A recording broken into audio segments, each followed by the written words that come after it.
Great. Well, Arne, this is very exciting having you on the Real Stuff podcast. You are someone who has supported me literally, personally and professionally for, I think first I met you was 22. So geez, it's almost coming up 9, soon to be 10 years. And this is a really special moment because in my life, outside of, my father figures, like it's very rare to find strong masculine role models who can act as that mentor. And you've really played that role for me over the years in a variety of different ways and contexts. And I'm really excited to just spend some time with you unpacking a little bit about your life, but then also opening up some bigger conversations around rites of passage, around transformational mindset, around education, but also your journey stepping into the next levels of your leadership and your eldership as well. I think one of the first tools which you actually ever introduced to me, which is a big part of my culture, my community, is the tool of a check-in. Now, for anybody who's listening, a check-in is effectively just giving someone the microphone to literally just speak their truth, whatever's present or alive inside of them. And it's a really beautiful way to ground the conversation, particularly with people you haven't caught up with in a while, but also for people who you're just really tight and close with. The check-in just gives someone the space to just share where they're at. And it's a really beautiful way to drop in together. So with that opening, Arne, I'd love to check in with you. Fantastic. You want to start or you want me to start? I'd love you to start. All right. Well, I'm very happy to be here. Always happy to see you, Hunter, and really proud of what you've done and what you're doing and who you are, importantly, and great to be here in the Man Cave offices. I have had a great day already. I got picked up at 6 a.m. by a good friend of mine who I don't see very often, and as we were driving, we had a check-in and we went to Urban Surf, and we had a surf in the wave pool there on the advanced setting, and it was great. And, it's quite intense, the whole thing, and there were some waves that I made and as many that I didn't make, and I wiped out, and so there was an edge there. And I really like that. If it's too easy, well, I can do it all day. And if it's too hard and I don't get any. But I'm pushing 60. And so for me to find edges that are not going to actually maim me gets more difficult, and that are also appropriate. I don't think it's my thing anymore to be climbing the highest mountains I can be climbing, or to be rumbling 3 guys at once, even if it's in fun and all that. So I still like that edge. I still like finding places. So I really enjoyed that, and it's put me in a good space, and looking forward to the day. And yeah, that's my check-in. Beautiful. Thank you. My check-in, I feel really grateful right now. Like I'm really excited to just unravel and move past like the formalities of just kicking off a podcast conversation, actually really drop in with you. And I want to, what's alive in me is I want to ask you some questions around manhood and masculinity as a 31-year-old guy that has questions that's just moving through the times in my life. So I'm looking forward to whatever comes out. And yeah, I'm at present, my energy's quite good. I just had a beautiful weekend with my partner down in Melbourne, and we're moving down to Melbourne, which is awesome. I've spent the last 18 months in Sydney, but both Stuff and Man Cave are based in Melbourne. So since making that decision, I'm noticing, my body is just feeling more relaxed, way less travel than the 1,000 flights I felt like I caught last year. And yesterday I had an awesome day, and also it ended with a really confronting conversation. And so, that conversation left me calling one of my best friends on the walk home and actually just opening up and being in tears with him for a while. And there were, parts of me that just felt really unseen inside of the conversation that I had at the end of the day. And it actually, just brought up some memories from my childhood. And I was really held by my friend as well, who got to just really listen to me. And got to really show me that I can give that love back internally that I wish I had when I was younger. And I would never have thought a few years ago that if I got triggered by something, it would have actually all the way gone back to my childhood. But as we know, funny about that. As we know, after a bit of time in the ring doing some inner work, often, the roads lead back to the little us. So that energy is alive in me today. But and inside that, what I love about, days or times after I do open up or I get emotional is I actually feel more connected and I feel more grounded. So I'm bringing that into this check-in too. Great. Good check-in, Hunter. You've learnt well, mate. Yeah, just for everybody out there, you shouldn't be rating people's check-ins, but beautiful way to check in. Well, I want to just pick up the theme that already came out of what you shared, is this idea of a masculine edge. There's something in me, I've had multiple operations from a variety of sporting injuries, like broken legs, ACLs, syndesmosis, my left ankle, both shoulders operated on, stress fracture in my back, all before I was about 22. And one of the things that I'm noticing now is there's still this desire in me that's alive to find this masculine edge, to not necessarily thrill seek, but push myself to the edges of like what's possible. But I'm also noticing a tension that my body's just been through so much. How do you manage that in all of your youthfulness of 60 years old? Not actually 60 years old yet. I'm on my 60th year, but I'm Cool. still 59 until the end of the year. Well, even just thinking about it for a moment, and even what you said in your check-in around how you felt after emotionally opening up, so being on an emotional edge. And I'm really interested in this thing around pain, suffering, vulnerability, and how all of those things actually have a direct link into growth.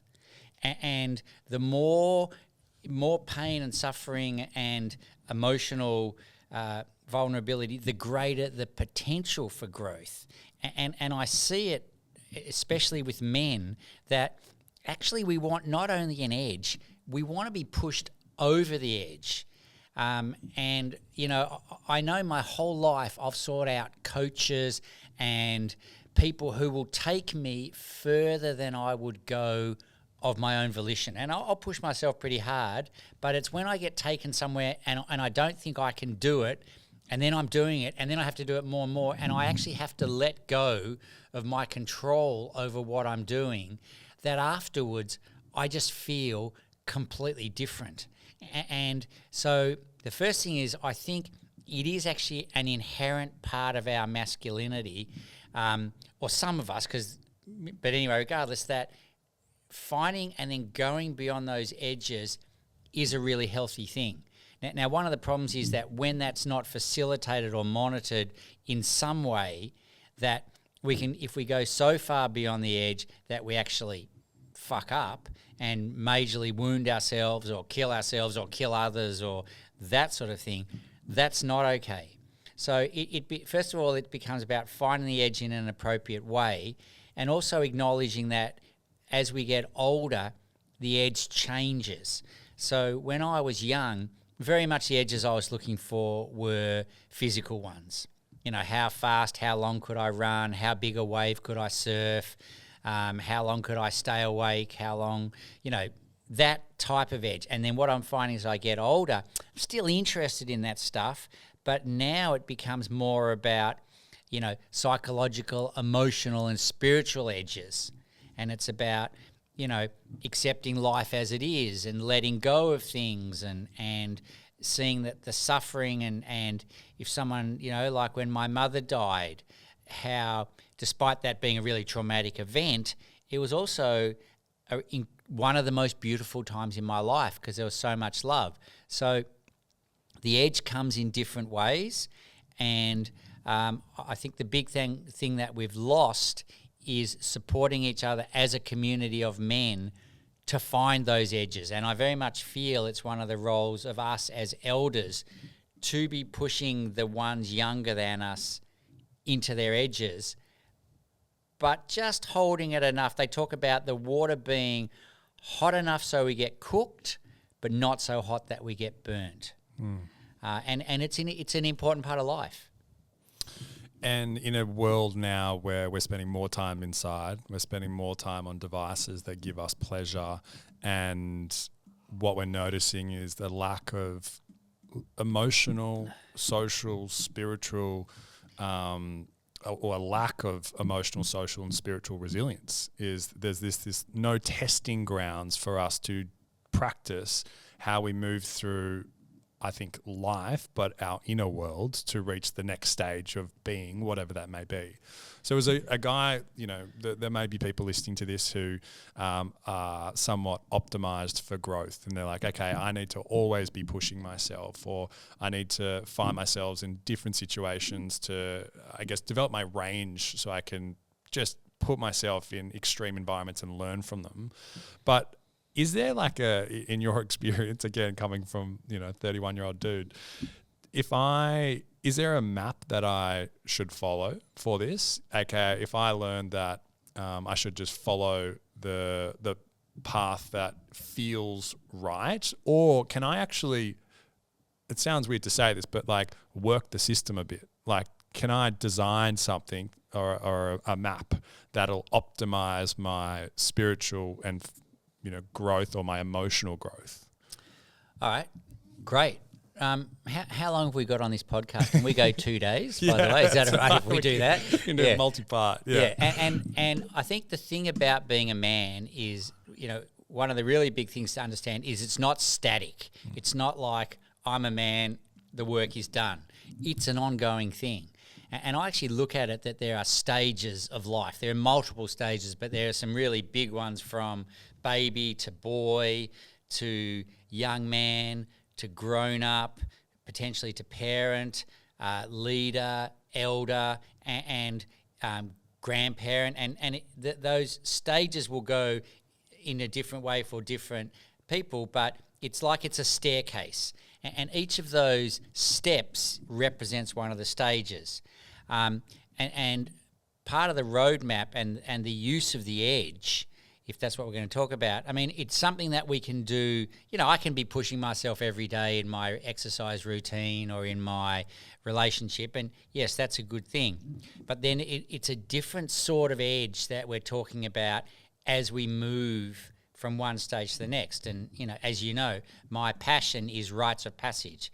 And rites of passage are fundamentally a transformation. So it's how you transform from one stage to the next. And how do you move from this step of being a boy to being a young man, or being a young man to actually a grown-up man with real responsibility and, able to hold a family and positions of leadership and things like that. And it's within those transformational spaces that's when the edge really comes into play. Because what ideally would happen there is we get pushed way beyond our edge, and we get pushed into a place that we haven't been before, and we get pushed into a place where we don't have control. And there is a roadmap, or we can design a roadmap for that. And as I said, that stage is different at different stages of life. And with boys, it is very much about a physical stage. And having studied rites of passage all over the world, in communities, like in Africa, the Maasai boys had to go out and kill a wild animal with a spear, preferably a lion. I mean, imagine that. You're 13 years old, you're out on the savannah, you got a wooden spear, and there's a fucking 500-600 pound angry lion coming at you, and you got to kill the thing or it's going to kill you. That's an edge. In Vanuatu, where they would build towers out of bamboo and tie vines around their ankles, and then they had to jump off towards the ground and ideally brush their shoulder on the ground but not break their neck. These are edges. Or the Satere Mawe, where the boys would have to stick their hands into gloves and they would have bull ants stuck in these gloves with an incredibly painful bite, and they had to dance around in front of the whole community, and then the neurotoxin to keep working for 24 hours. So these are edges of facing ultimate fear through potential of death or jumping or pain. And when I worked as an emergency medicine doctor, this is exactly what I saw boys doing to themselves time and time again. but it wasn't facilitated. So they were doing it in their cars, or they were doing it getting into street fights, or they were doing it jumping off cranes or cliffs into the water. And unfortunately, as an emergency medicine doctor, I also saw that at times, and way too often, it would impact the rest of their lives, if not kill them. And so, the real conversation we need to have is who should create these edges for the boys? Do they create their own? Yeah, in Australia we have schoolies at the end of year 12 where they go and they get as drunk as they can and have as much sex if they can get it as they can, and no one worries about the impact on the girls they're with, or they get in fights, jump off balconies. Can we actually create edges for these boys so they get that need met, but they don't, am I allowed to swear on this podcast? They don't fuck themselves up or fuck up others. And then, as I reach 60, I don't need to do those things. The edge I need to do is, how do I actually let go of power? How do I really support your generation?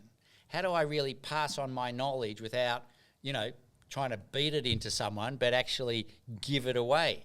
How do I let go of the fact that I'm not as strong as the young ones anymore? How do I, even let go of my physical strength, my intellect, my sexuality?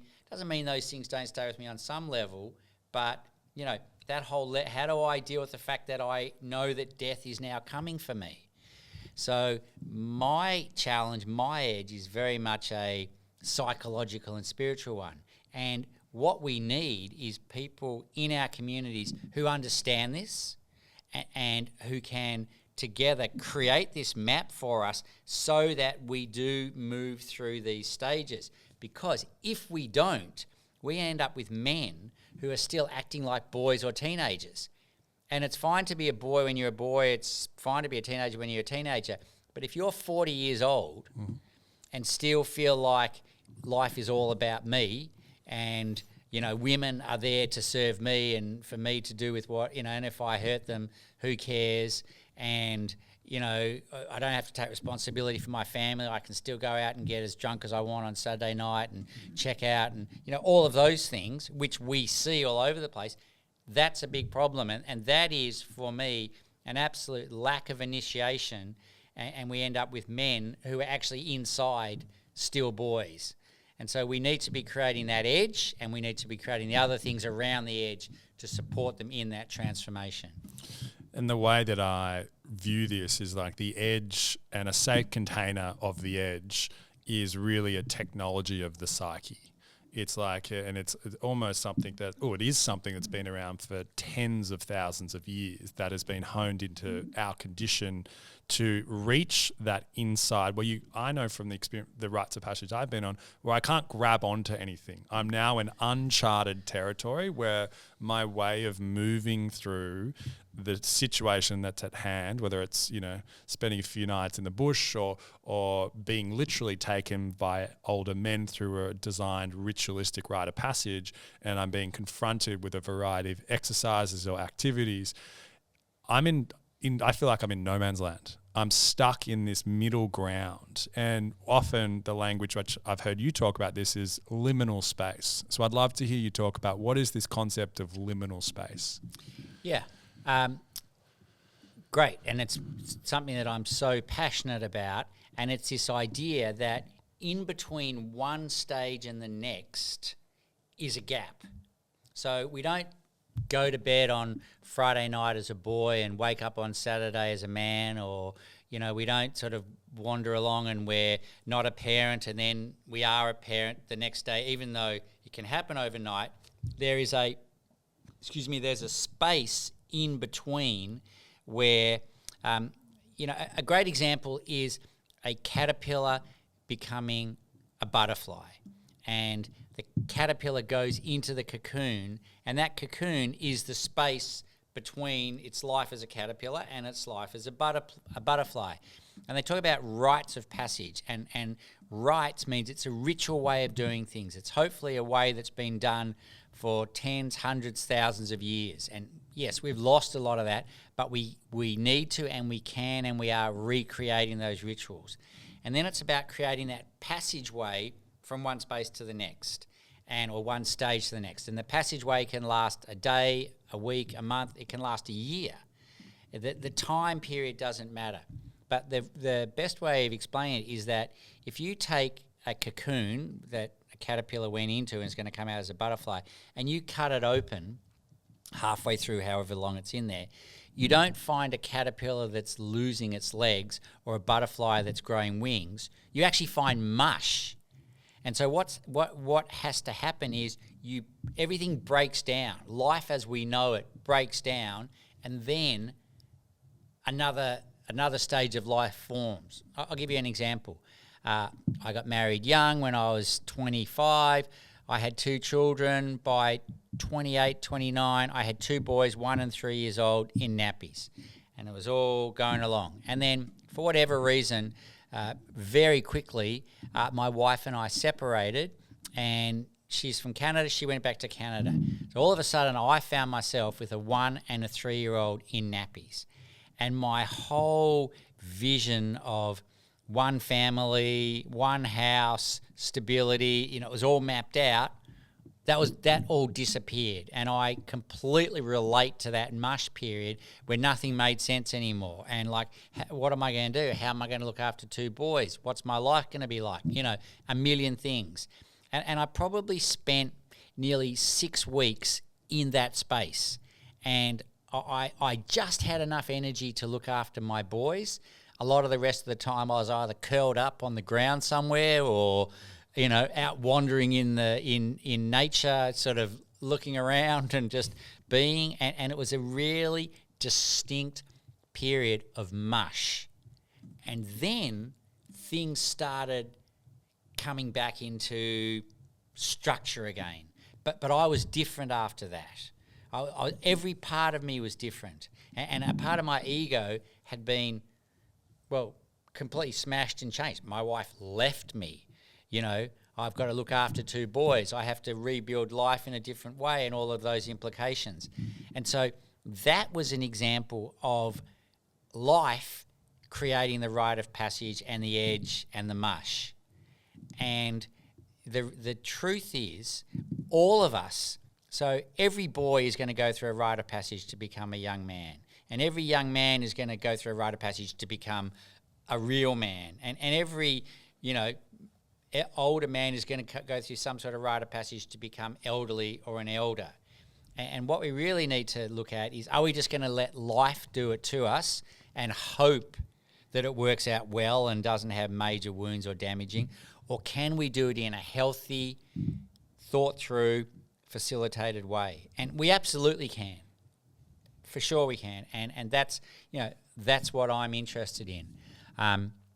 Just for a moment, thinking back on that, this whole idea of the edge, what we see with the evolution of extreme sports, there's a place where I love extreme sports, but when I watch people wind, when I was working in emergency medicine, I'd have all these kids come in who, with their bike or their scooter or their motorbike could build a jump or a racetrack or something, and they'd do their jump, and then if they landed it successfully, what's the first thing they do? They make it bigger. Yeah. And they make it bigger until something has to go wrong. And that's not what's supposed, that's the wrong way of doing it. They keep pushing that edge until there's an accident, or it's not actually an accident, but they don't have that, there's no support. They're doing it on their own. And then I see this as extended out into the extreme games. We're pushing it and pushing it and pushing it, and the extreme sports, and people are killing themselves. The solo climbers who push it. Unfortunately, way too many of them are dying. The base jumpers, they say once you start base jumping, you have a life expectancy of 7 years. How do we manage that stuff so that we create the right edges for people and then we can support them up this sort of staircase of life? It makes me think of the sentiment, create your own challenges or someone else's will come to get you, which I really love. It's like, how do we build that into our regular, month, years processes as we move through these different stages of life. And I think the other thing which it's always just very refreshing for me when I hear you talk about this is actually just hearing about manhood and just being talked to, and so I can just listen to just a different point of view from someone from a different vantage point. And I think that's also seemingly really rare in today. Not only is rites of passage and healthy rites of passage really rare, but actually a community of older men who speak to younger men about their experience with masculinity and stepping through the different increments of masculine growth. Well, the other thing is that not only is masculinity not static, but masculinity is actually about being in a community that is not just about me. We are all in this community and we all have responsibility for everyone in the community. So it's not just about, guys with, long grey beards and, balding, running all the rites of passage for everyone younger. The guys who are in their 30s, 40s and 50s and 20s even can absolutely be running the rites of passage for the boys. We are, for teenagers, we are their elders and they will listen to us. And, we should almost take a step sideways here and define the elements of a rite of passage. Right. And then come back to how men can be involved in creating healthy rites of passage. And, if there is this staircase, we're all on the staircase and we all have responsibility for everybody else on every other step, whether they're younger than us or older than us. Yeah, and I think it challenges the conditioning of this time of the world that we're living in, where it is so individualistic and it is not community orientated or necessarily service orientated. It's about wealth and status acquisition to live the ideal dream life that's been told to us. But I think what I've noticed is this author David Brooks writes about this. He talks about the second mountain, and he's like, the first mountain you kind of conquer, and it's about power and status and achievement and recognition and significance, and you're like, fuck, it's a bit hollow. And then there's the fall down the valley, and the valley is where the lessons and the turmoil, and it's almost like the soul's descent, and then potentially the mush of the caterpillar takes place down there. And then there's the rebuild, the understanding of who I am with a few cuts and scrapes, and accessing, again, parts of myself I didn't know existed, to move up and elevate into the second mountain, which is about love. It's about community. It's about service, about humility and nobility, and creating a beautiful family structure if that's the path you choose. But ultimately what I hear in it is it's like a life that's bigger than your own. Something of service, whatever you choose to channel that as. So the question that I have is what happened? Like, why are we at this point now where we're like having to kind of pull back this ancient technology with respect to First Nations cultures? And we know that this is something that is ingrained in our, collective human experience, this desire to seek out rites of passage or rituals or initiatory experiences. And obviously we see that happen in really quite toxic circumstances, like we see in like the hazing in American colleges, or actually all gangs. It actually happens in all sorts of places. But the difference is, a lot of those, and in universities, but a lot of those, when it's the peers creating it for each other, it's very often a shaming form of initiation. And it shouldn't be about a shaming form of initiation. And actually, I don't believe there's just a second mountain. I believe it's all about up the mountain, down into the valley, up the mountain, down into the valley, up the mountain, down into the valley. And, I always get frustrated when I go to airports and there are books about, how to be happy, healthy and successful, how to make millions of dollars, how to win friends and influence people. There should be another section which is, how to deal with the shit that happens in life, how to overcome trauma, how to work with betrayal, whatever those things. Because, in life, it's not just going to be about doing better and better and better. It's also about the events that happen that are really challenging and don't seem fair. But all of those are an opportunity to grow. And you see it. You see some people who something happens to them and they become a victim to that and it defines them, and other people who something happens and they grow from it and they become more beautiful, more loving, more switched on, more focused. And you know, we've sort of lost that. And you kind of really defined it in a way already, where we're more in a place where we think that possessions are going to keep us happy and we can deny death. And we now, it's interesting, you know, all respect to the Indigenous communities, but also traditional communities, you know, rites of passage, they are an ancient thing, and we very much need to be bringing them back. And, you know, the traditional communities, it was the elders who got the most respect. We now worship the youth, and we have songs like Forever Young, I Want to Be Forever Young. I mean, you know, that's a crime to say, I want to be forever young. So if I'm not young, I'm not happy or I'm not valued, as opposed to, you know, recognising that the elders have wisdom, knowledge and an incredibly important role to play in our community. So I think there are a lot of things that are switched around, but there are more and more men who are looking for this stuff. Yeah.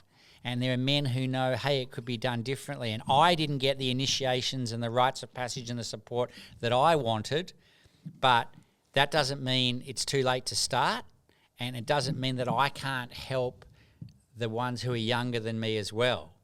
And the interesting thing with that is that when you look at, you know, if I come back to this staircase model once again, we're all somewhere on the staircase, that when elderly, and elderly can be, you know, 30, 40-year-olds or 56-year-olds, help to create a rite of passage for those younger than them, the young move up, but so do the older ones. So ideally, we're all supposed to be moving up the staircase together. And if the young have these experiences and move up the staircase and the ones older than them don't, the risk is they'll push them back. So we have to be creating space for the young so that they can actually move up the staircase. You know, that's part of what you and I talk about. I know that my role in this work is to be letting go and passing on to you and your organisation, the people who are doing the work. So I actually have to move up and create the space. If I stay here and compete with you and try, and there's a lot of men who will hold back the young ones. I'm sure that there will be men here who have that experience with their own fathers or older men who hold them back, who won't give them the space, who compete with them, who belittle them, who shame them. There's all sorts of ways it comes out, and it's toxic, it's wounding, and it does not do anybody any favours. And so, you know, that's something we need to be moving past. Makes me think of just the concept of like the masculine wound, you know, whether it's from like a brother to a brother, you know, a friendship to a friendship, or like a son to a father, is so potent. And I think finding if and how we do that, safe masculine friendships that can still lovingly challenge and speak truth, but also can be nurturing and comforting at the same at different times, that have that ability to flex in those different directions, is really, really important. Yeah, it's such a beautiful thing. And one of the things I've discovered, and I've been researching rites of passage and looking into this whole world for nearly 30 years now, and it was enough for me to give up my medical practice as a GP and then an emergency medicine doctor, because I actually see that this work changes lives. And you know, I was very privileged to be a doctor, and I think it's a noble profession, but the system we're working in is not noble. And we see that more and more. There are noble people out there, but the system is, you know, a big worry. And I believe in the work that we're talking about, you know, I believe I'm still a doctor, but instead of doing curative medicine in the system, now I'm doing preventative medicine out of the system. And when we create programs, the more diversity we can have, the more we can have people from different steps in lives. Like the best programs we run have kids anywhere from 13, and we have people in their 20s, 30s, 40s, 50s, 60s. And if we can get 70, 80-year-olds and grandparents, then we're really cooking with gas. And that's when, you know, it creates like a biosystem. It's like if you get a big enough pool of water and it's got all sorts of different things in it. It actually functions on its own. Whereas when you have monocrops and things like that, they don't work properly. So for me, one of the greatest things that we can do is get men of different ages together. But then what we don't want is a dick swinging competition. We actually want to go, well, how do we be men in these circumstances? And that doesn't mean we can't have fun and we can't celebrate and we can't laugh and everything. But there's also, how do you do the serious work of men well? And, we were talking about it yesterday. I went to my first men's gathering was in 1993. And it was about 6 months after I'd become a single father with my 1 and 3 year old boy. And I went to this gathering, and I'd never been to a gathering before, but I sort of saw it advertised, and then I saw it in the paper, and I saw it somewhere else. I was like, okay, 3 times I'm going to this gathering. And I go along, and I'm thinking, I wonder what it's going to be like. And basically, I was astonished to find that all of the men were basically dealing with 3, 4, or 5 of the same issues. And the issues that I saw going on were, number one, men not having resolved their stuff with their own fathers. So the influence of our fathers was major. So that was the first one, fathers. The second one I saw that men were struggling with is, what am I supposed to be doing with my life? Is this it? Is this job? Is this lifestyle? Is this what I'm really on this earth for? And how do I find out what I really am supposed to be doing? So that was the second one.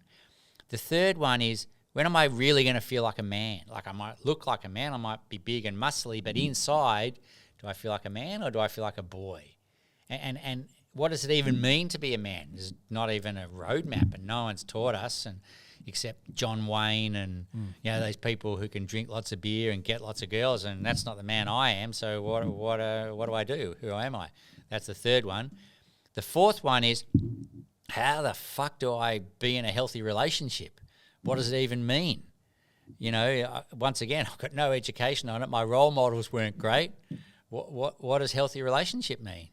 And then the last one was, and the fifth one was, if I'm a father or I become a father, how do I be a good father?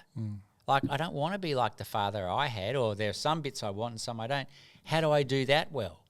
And every man, including me, had pretty much all of those issues going on. And that was when I first heard about Rites of Passage. And someone said, imagine if there'd been something there for me when I was a teenager. And as a result of that program, we took 28 men and boys, some of the boys with their fathers, some with grandfathers, some on their own. There were some mentors there. We took 28 men and boys out in the bush for 3 days. And we didn't know what we were doing. But we shared some stories, and we did some challenges for the boys. And when you say stories, what type of stories? Well, we got the men sitting in circle, man, boy, man, boy, man, boy, around a fire. And the first story that we ever shared, I said to the men, okay, let's share a story. And by the way, while we're sharing stories, we're going to use a talking stick. Only one person talks at a time. We just listen. We're going to talk about ourselves, not about problems of society. And this is a confidential conversation. So what gets said in here stays in here. Everyone agreed to that. And the first story was, share about what life was like for you when you were the age of the boys here, and what was your relationship like with your father. And half the men cried. It was astonishing. These big, tough, strong men who had such unsatisfactory relationships with their fathers, to share it was a major thing. And one or two of the men, I think it was only one, had an incredible story about their dad. A beautiful story. And the boys, and these were some difficult boys, and, they were boys. They were about, 14, 15 years old, give or take a year or so. At the end, we said to the boys, okay, and they'd sat there for about 2 hours. It was astonishing. It just kept going and no one was moving. Everyone was just listening. We said to the boys, if you become a father one day, what would you like your son or daughter to say about you? And the stuff that the boys shared was just beautiful, talking about, I would like my son or daughter to say that I was always there for them and I listened to them. And I supported them to be who they wanted to be, not who I wanted to be. And it was profound. Another day, we did a thing where we got a man in his 20s, 30s, 40s, 50s and 60s. I'm not sure if we had a man in their 70s. And we talked about sex and relationships. And we let the boys ask any questions that they wanted to ask. And one of the boys said, how'd you lose your virginity? And we had one man, the 7-year-old or the 6-year-old, I think he lost his virginity, because this is 1994, he lost his virginity in 1947. It was just extraordinary. Yeah. Extraordinary, his sharing of it.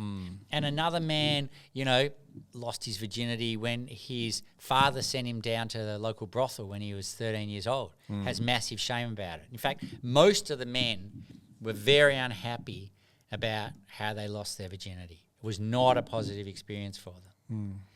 Occasionally we would also, and because I've run thousands of these camps now and heard literally tens of thousands of stories, now and then again you hear beautiful stories about men who had a girlfriend they'd been with for years and they knew the parents were going to be out one weekend, and so they talked about it and they planned it and they set up candles and had a really beautiful experience.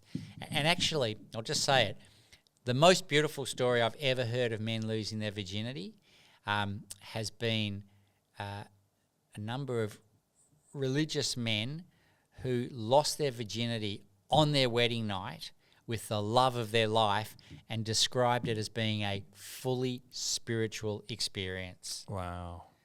I know, it's extraordinary. And for the boys to hear this, and once again, we're not telling the boys what to do. It's a really important part of sharing stories in the work, is we're not telling the boys what to do. We just share our stories. And a big part of my work has been, okay, this rite of passage stuff, it's amazing. And I was running one program here, I could just see it was changing lives. So then when I started doing more research and travel, to discover that rites of passage have been done in all Indigenous communities, and they all basically did the same thing. And not only for boys, they would do it at different stages. So whoever was going through the rite of passage would be taken away from the day-to-day community. And a lot of the communities had a special place they'd take them to, but regardless, so they'd always be separated from the community. And then whilst they were separated, they wouldn't come back. They would just stay in their space, in their cocoon, and they'd go through a transformation. And then they would come back and they would be integrated. And in the integration, the whole community would know they'd been through the rite of passage, and they would know. And so they would come back at a different stage, and they would get extra privileges, but they would also have extra responsibilities. And so it was very clear they'd been through their rite of passage. So that had already been written about by a man called Arnold van Gennep, a Belgian man who travelled all around the world in the 1800s, doing what I would have loved to have done, and looking at communities who are still doing their original rites of passage. So then when I looked at, okay, how do you make a transformation? What happens in this stage to really create the rite of passage? And what I discovered was that, first of all, you want to have a solid container. So you don't want people coming in and out. You sure as hell don't want mobile phones and stuff like that, because that just takes people out of the space. And then there are 4 elements that I've recognised that are always in that container to create the rite of passage. And the first is the sharing of stories. So when peers share their stories about their life and the things the major influences that have shaped them, good and bad, that creates community. And community, as we talked about, is a major part of being a man, being in the community of men and in the wider community. So when we hear each other's stories, we create community. And then the next thing is when elders share their stories about life and the young sit and listen, that is actually how we pass on wisdom and knowledge. The young, whatever age they are, anywhere after about 11, don't want to be told how to live their lives by their fathers or older men. But they will listen to stories for hours, and that's how they get the wisdom and knowledge. So that's the first thing, the sharing of stories. The second is there's always a challenge.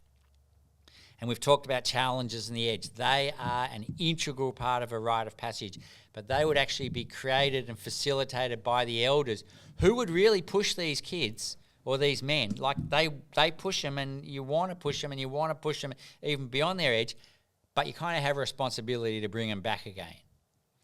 having said that, in a Maasai warrior tribe and lots of the communities, they might send out 20 boys and only get 15 back, and they'd say, oh, well, that's how it goes. And, there wasn't the accountability or OH&S, and they believed that those ones weren't meant to go to the next stage.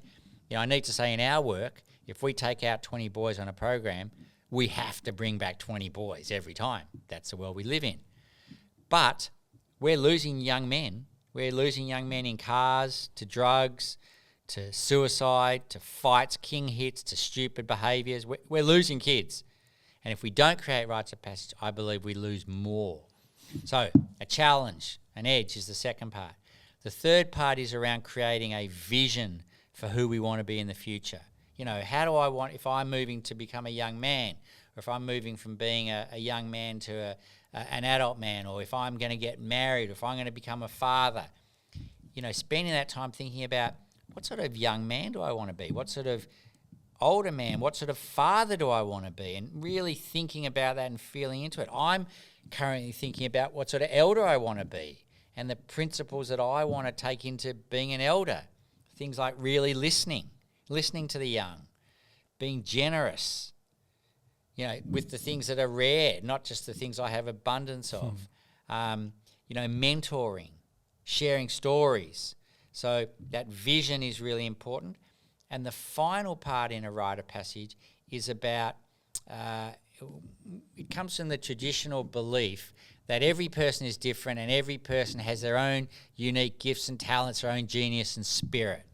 And one of our main roles as parents, elders, caregivers, facilitators, rites of passage people is to help the person going through the rite of passage recognise and own and be proud of their unique gifts and talents, their genius and their spirit.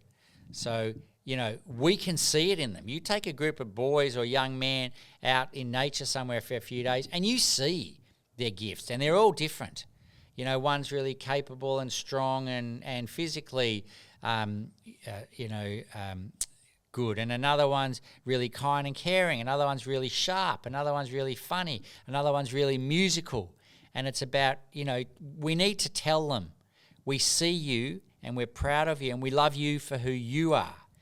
You don't have to be like what you see on Snapchat and TikTok. We actually want you to be you, and we celebrate and love the diversity of everybody who's here, and that's actually who we want. We want you to be yourself and to bring your gifts to the community.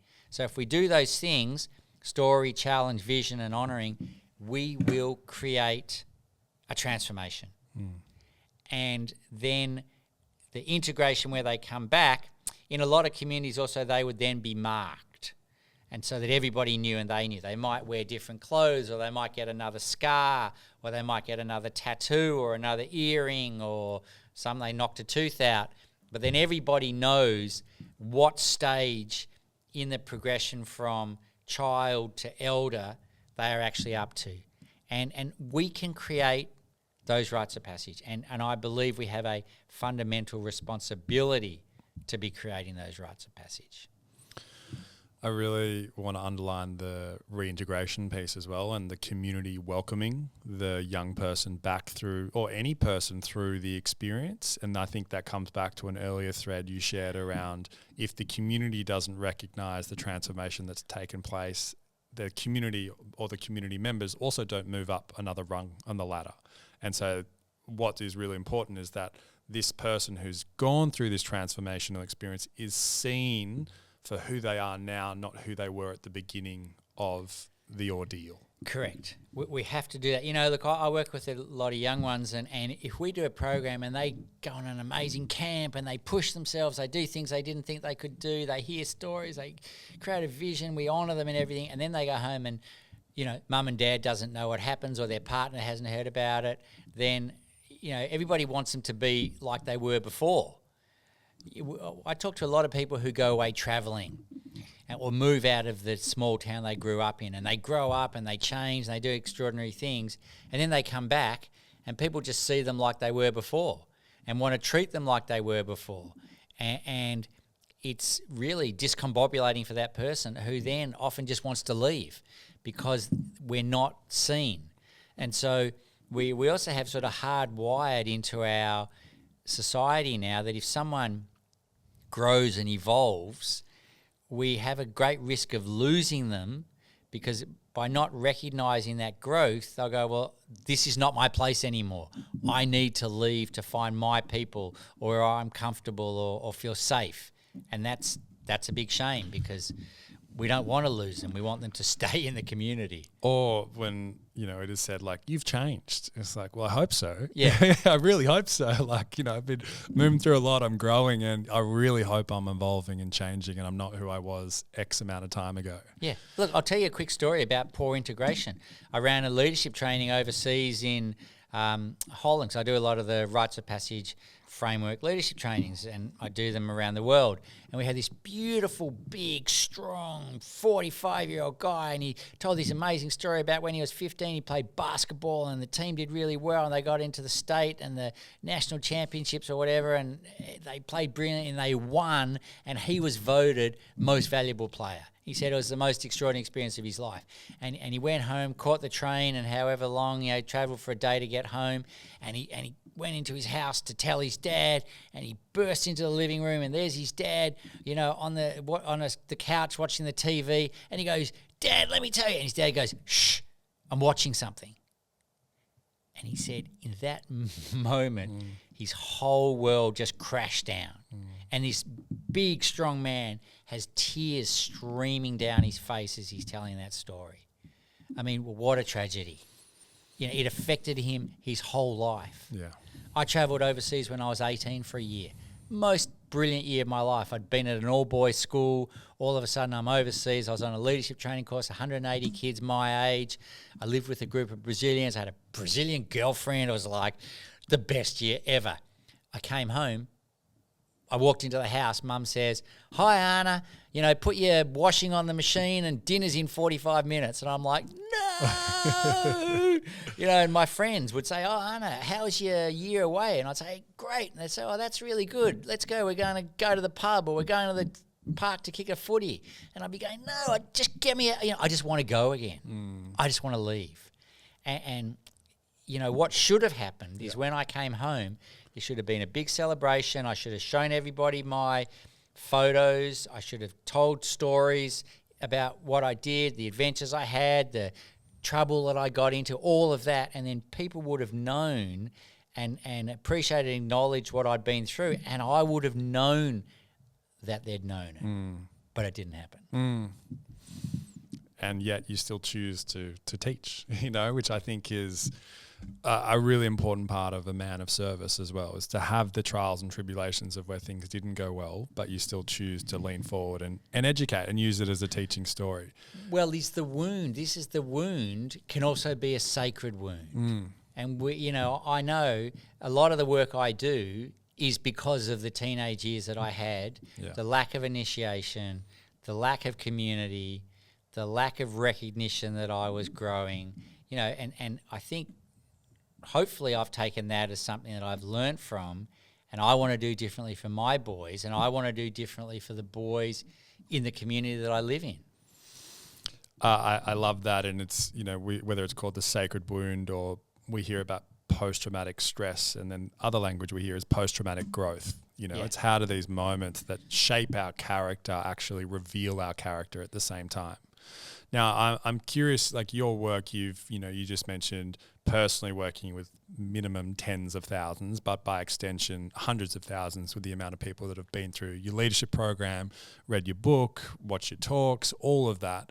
I also know that for you to be able to hold such spaces, you have to have done your own inner work in which to be able to hold other people through their process.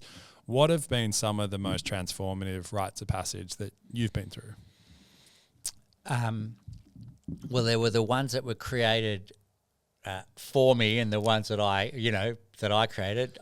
Big transformative one for me was going overseas for a year at 18 and having to really look after myself. Actually, that was big, but even bigger was at 23. I went overseas on my own this time and travelled around the world. So that was a huge thing. Went into the Amazon jungle and all that. That was massive. Having children, separating, that was massive. And then I went through a long period of looking for a rite of passage every year to create the growth for myself, because they weren't being created for me. So, I've done things like go into a cave in Central Australia with no food or anything and spend, 3 or 4 days there on my own, just meditating, feeling, thinking, reviewing my life. That was a big rite of passage. I know I've told you about this. I spent a night buried in the earth. That was a major rite of passage. Just completely powerless and very vulnerable and struggling to breathe and cold, all of those things. But it actually was the catalyst to my leaving medicine and basically giving away my medical practice and setting up the Rites of Passage work nationally. And now I really feel like I'm in a rite of passage now as I move into elderhood, and it's a real letting go. But I kind of feel like I've got one foot in the man world and one foot in the elder world, and I'm calling it Magi, and it's a Sufi word for wizard, where I'm still young enough that I've got some man energy, but I don't have the energy you have, Hunter. There are things that you can do that I can't do anymore. But I also have some elder energy. And so, I think that this space is a really powerful space, but it's a humbling space. So I feel like I will continue to go through rites of passage. And as challenging as the physical ones were when I was younger, the letting go in the elderhood and knowing that the prize at the end of elderhood is death is quite a big one. And knowing that, and I'm really starting to feel this thing that death is coming for me, and I'm moving towards it. And it might be a month, a year, decade, 30 years, but there's still this realization that, life for me is no longer forever, and death is for someone else. Death is coming in more as a real thing. So that's a big rite of passage I'm currently in. Just on the theme of death, I remember we were actually together the day that my grandfather died. And I remember we were having a conversation with a mutual friend, and we started to talk about death, and he was mentioning his father was aging. And I remember, again, it was just so fantastic for me to be in an intergenerational conversation listening to two older men talk about death. And I remember you saying to him, well, if he's aging, you should be having this conversation with him about him facing his own mortality, and what's your role as a son in supporting him through the stages and what he feels through. And we got on to the topic of the book of the Tibetan art of living and dying.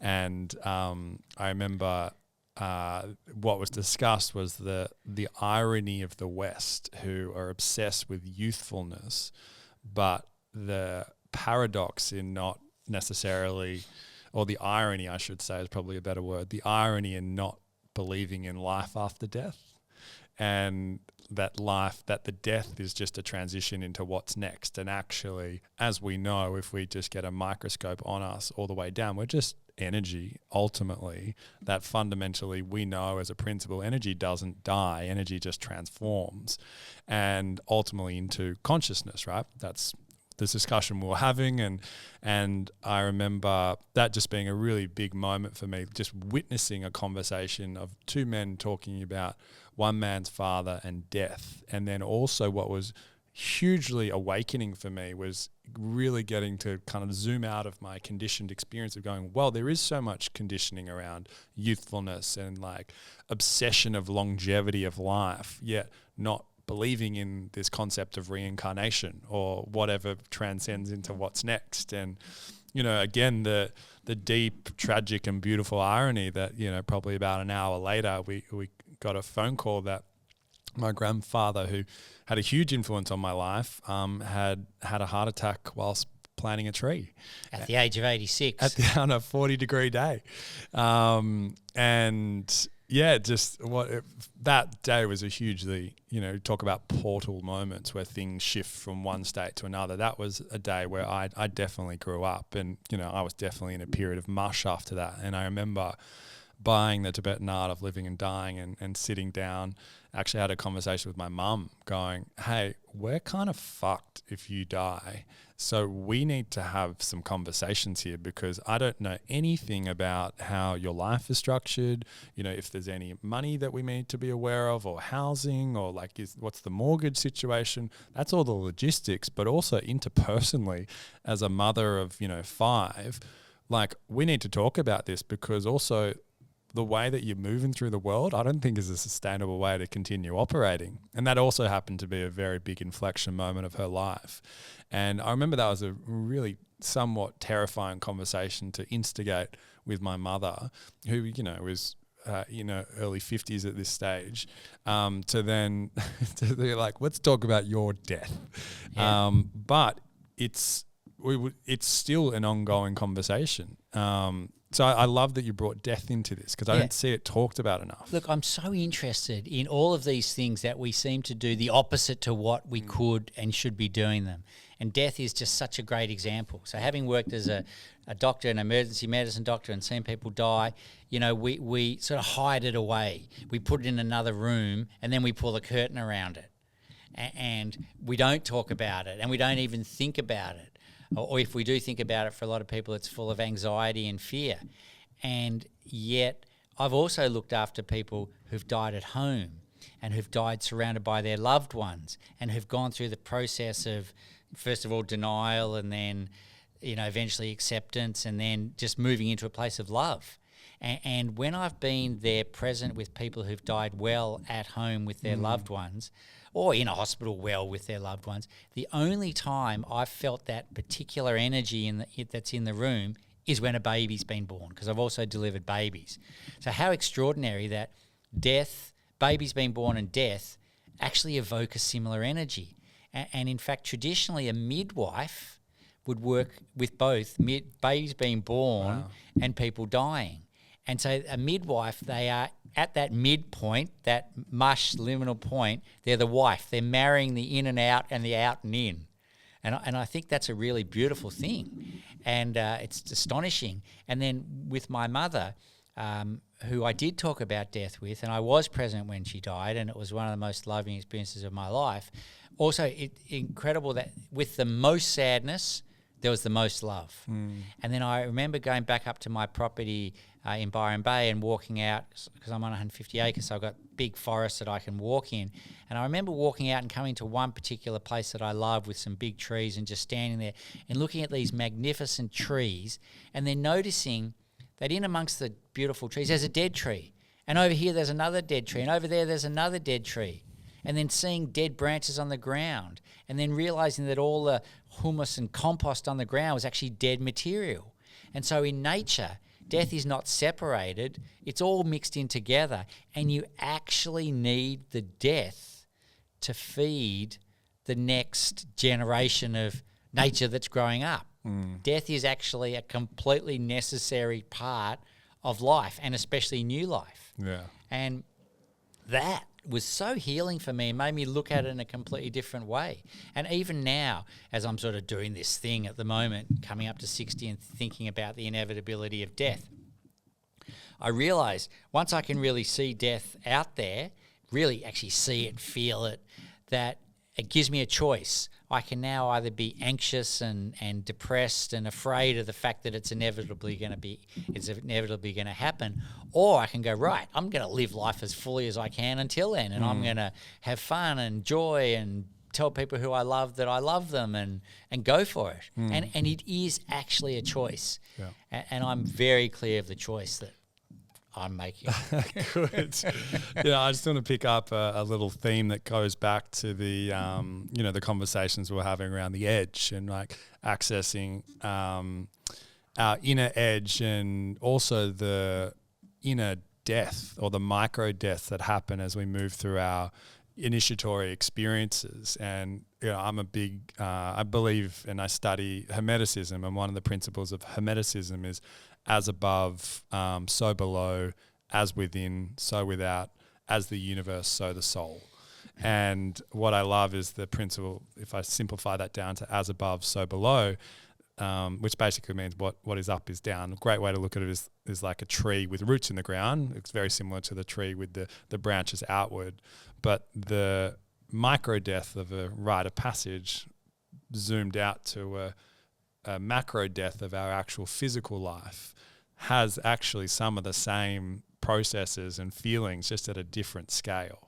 Yes, and the most important thing there is that there is a death in a rite of passage, and in fact, in a lot of the traditional communities, the person going through the rite of passage would be decorated and painted in the death mask. So the only times they're in the death mask is when they actually die and during their rite of passage, because what they're really acknowledging is that it is a rite of passage, but that it is a death. It's a death of one stage, but then there's a rebirth into another stage. Yeah. That it's not just a death. It's a death, a period of transformation, mush, liminal space, and then a rebirth. And that it's a key thing. And in my meditations now and the work I'm doing around death, when I really go there, there's this weird thing that's starting to happen of sometimes I'm kind of in the space and I'm like, oh, here I am, I'm in death, but there's still some sort of there's something going on here, and it's almost like I'm feeling like there's another something after it. I do not know what it is, but it's just this, and I hadn't expected it. I sort of did grow up thinking you die, you go in the ground, the worms eat you, and that's it. But it feels like there's something there. And then when you talked about energy, the other really big message that comes through for me is I don't know what that energy is that's going to be around, but love is a big part of it. Yeah. It really comes back to love. And we can start practicing that. And every time I go to one of these places, almost the biggest message that comes to me is just choose love. Just be loving. Just make decisions based on love. And that feeling, and I think part of elderhood is letting go of the judgment and the being right and the criticism and the knowing and being loving.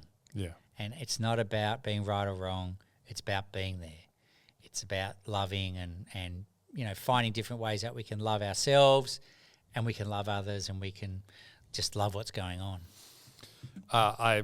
One of the most transformative personal practices that has reshaped how I feel, how I move through the world, how I treat others is actually loving the parts of myself that I've shamed the most. So it could have been incidents that happened all through my childhood or things that I don't love about how I feel or look or whatever it is, but like the black box of shame that lives in my body and my psyche is, in a really safe way, creating little ritual moments for myself to actually start to extract some of those things and start to love them as literally almost a checklist. And the exchanges that I have to feel a lot of things that I've locked away and haven't, even as I say this, I'm like, I can feel my body going, fuck this.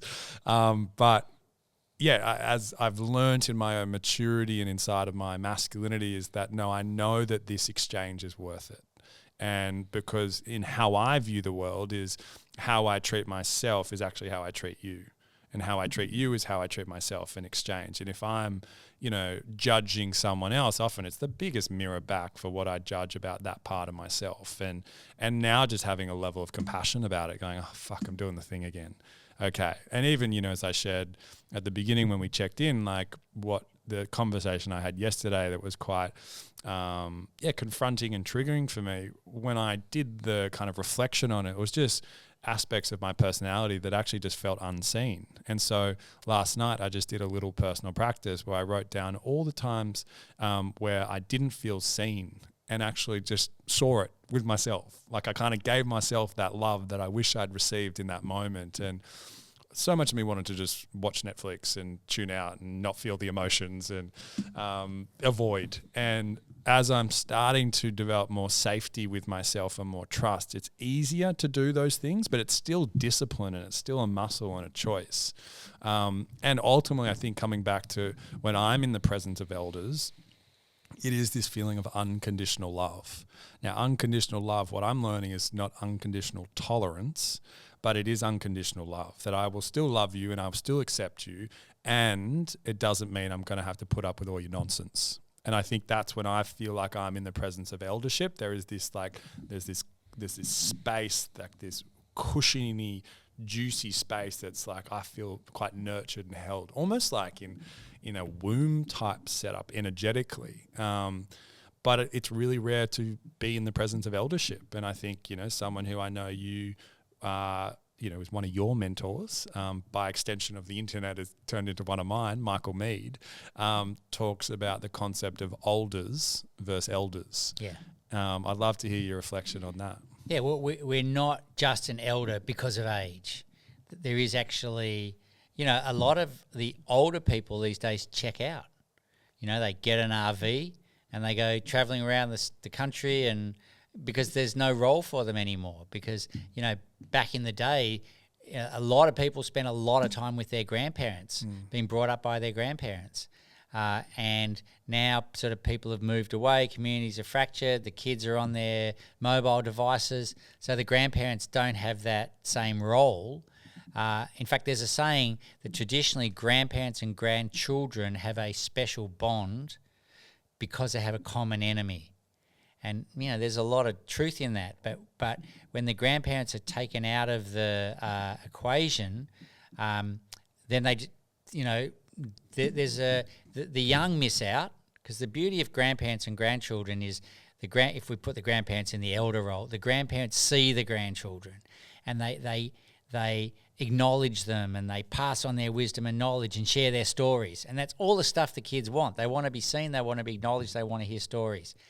And then what the young ones give the grandparents is they give them energy and they give them purpose. And that's what the elders want, energy and purpose. And when you separate them and the kids don't spend time with them or on their mobile, what are the grandparents supposed to do? So they go travelling, or they play golf, or they, which is not necessarily all bad, but they could be doing so much more. And we've lost the eldering art, the eldering knowing. And so, people like Michael Mead and there are some, I'm starting to tap into some elder movements now. I'm just starting to read their emails. They used to send me their emails and I'd immediately delete them. But now I'm sort of actually starting to read them. Yeah.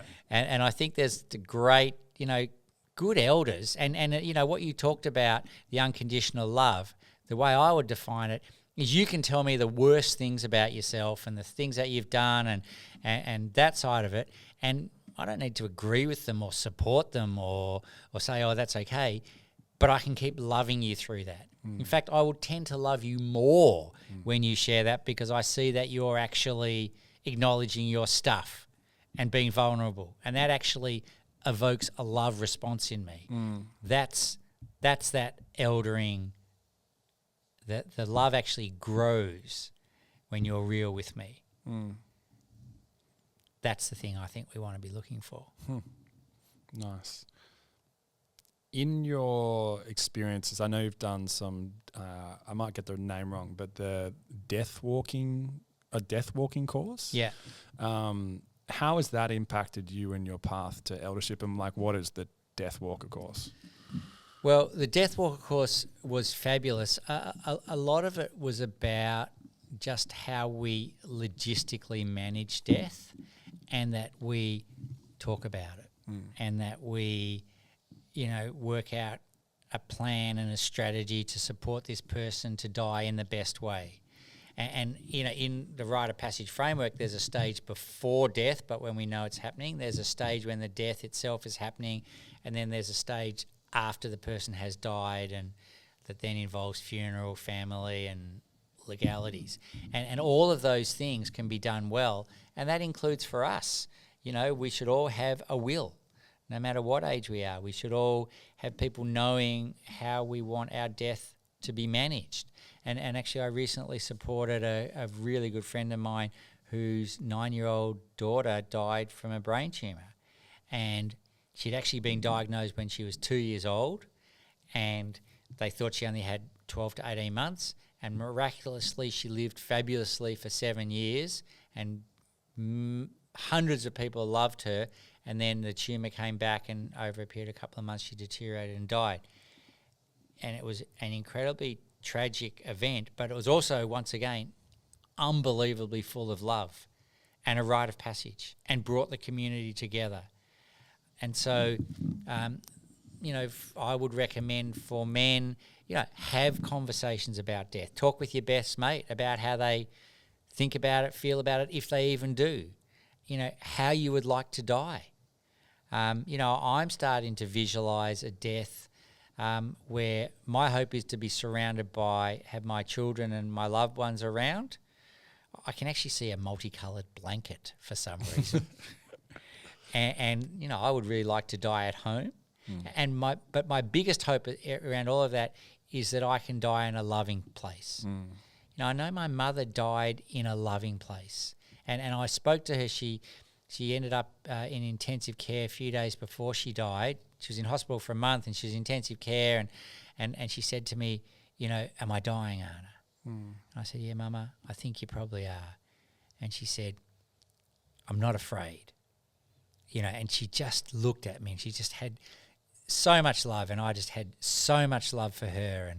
And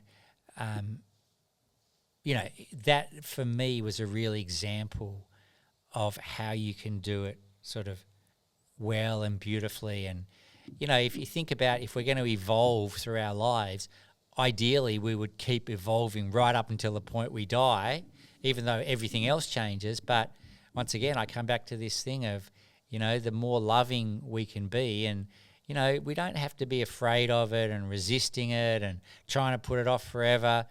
At a certain point when it's inevitable, are we actually able to embrace it and be there and be present?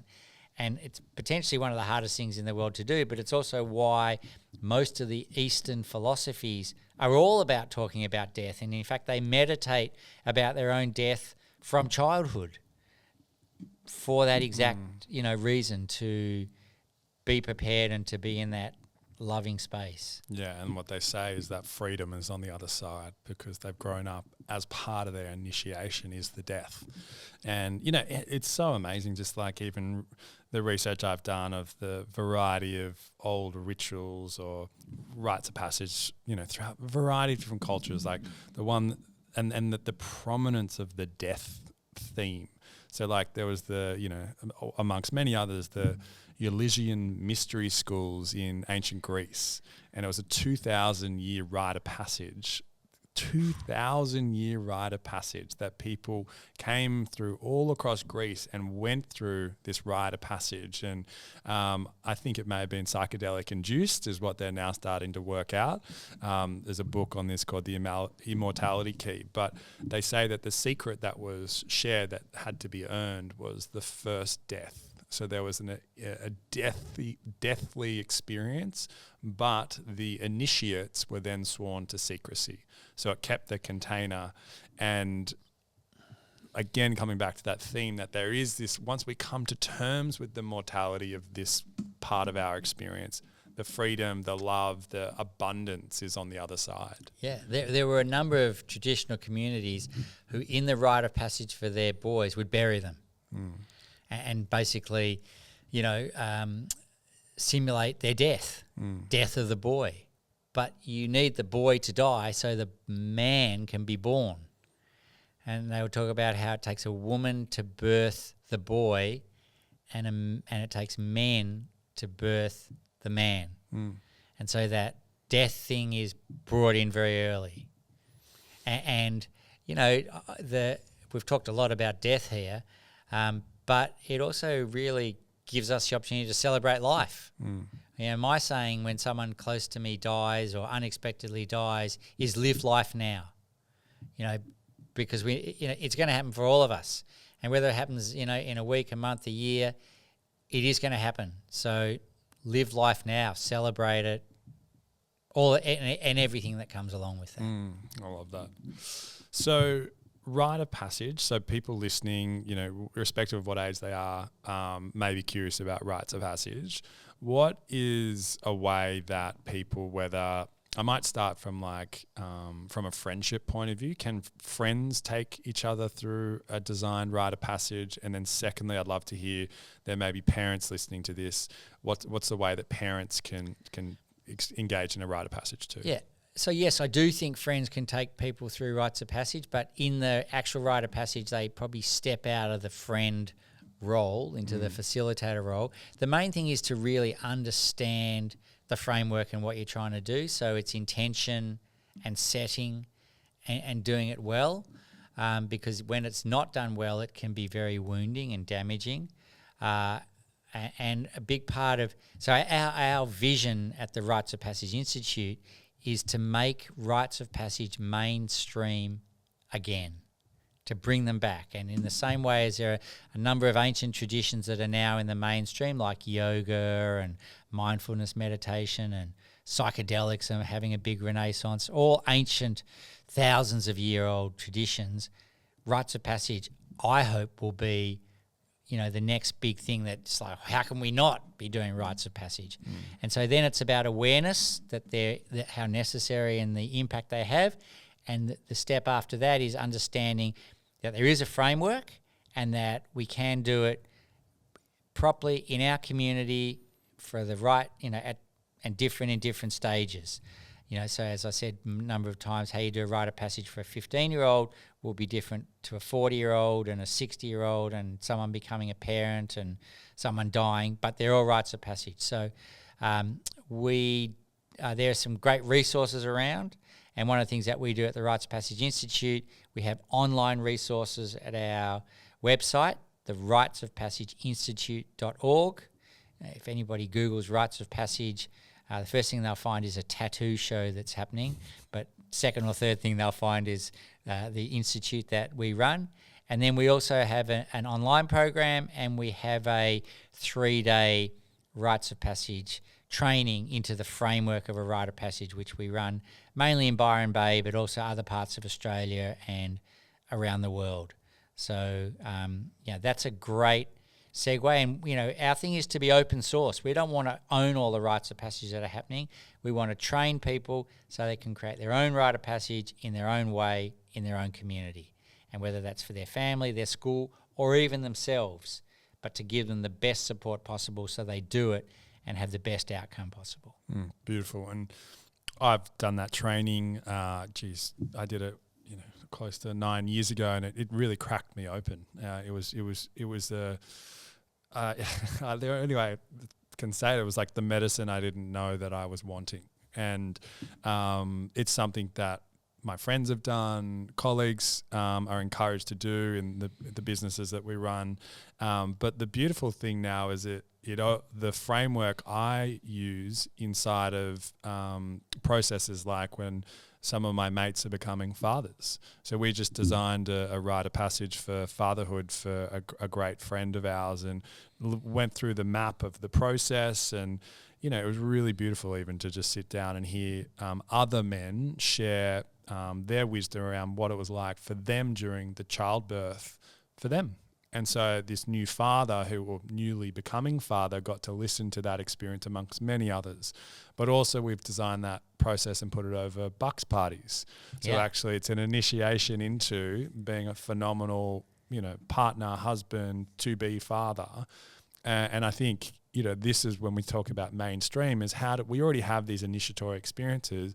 What does it look like to put a healthy framework and a healthy structure over these? Fantastic. We're bringing rites of passage into schools all around Australia and transforming their camps, which are basically activities-based, into rites of passage programs.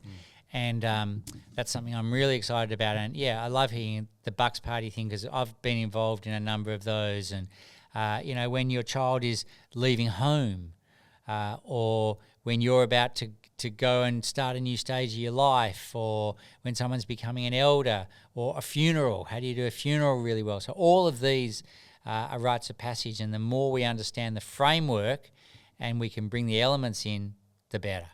Awesome.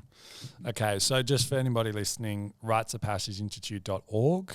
You've also written a book, The Making of Men. Correct. I think we may have come on the title of your next book, The Art of Eldership. Thought I'd just drop that in there. Feel free to take that. Is there any other resources or anything that you would recommend for people? Yeah, look, there are some great resources around. People like Michael Mead. He's just a great leader. Robert Bly, who wrote the book Iron John.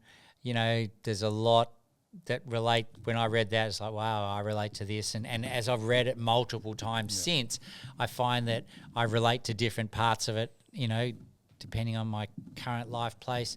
Robert Moore wrote an incredible book called The Archetype of Initiation. The Archetype of Initiation. It's a brilliant series of essays around initiation and rites of passage that I would recommend to anyone. And the final book I would recommend is called Betwixt and Between. Betwixt and Between, and it's Open Court Publishing, and it's a number of different authors talking about rites of passage for boys, for men, for elders, rites of passage into dying, for girls, for women. It's just a really, you know, there are some chapters in there that are better than others, but it's a great book for people who are interested in this work. Awesome. Arne, thank you. I just love the depth and breadth of what we can cover, and I really hope that people listening, this kind of cracked open some worlds for them. And you've been an amazing supporter for me, not just inside of my professional life, but in my journey into manhood and the different projects that I express out of myself. And that's obviously Man Cave, but you've also been an incredible supporter of stuff as well. So I want to say thank you for the role you've played. And, I've been up to the property and seen stuff products in the outdoor bathrooms, and, just want to say thank you particularly for that too. So everything we're doing at Stuff helps fuel the movement of what we're trying to create. So thank you so much. And Hunter, it's been an absolute pleasure. I mean, there's nothing better as an older man to work with support, mentor, however you want to describe it, a younger man, and see that young man just eat it. Just take every little opportunity, go for it, find their own genius and spirit, bring that out into the world, influence people, continue to grow. It's that's the sort of relationship. It gives me energy, and if it benefits you. And so, I just feel honoured to have had this opportunity. And like I said, it's a privilege, and we ain't done yet, mate. Thanks, Arne. Thank you.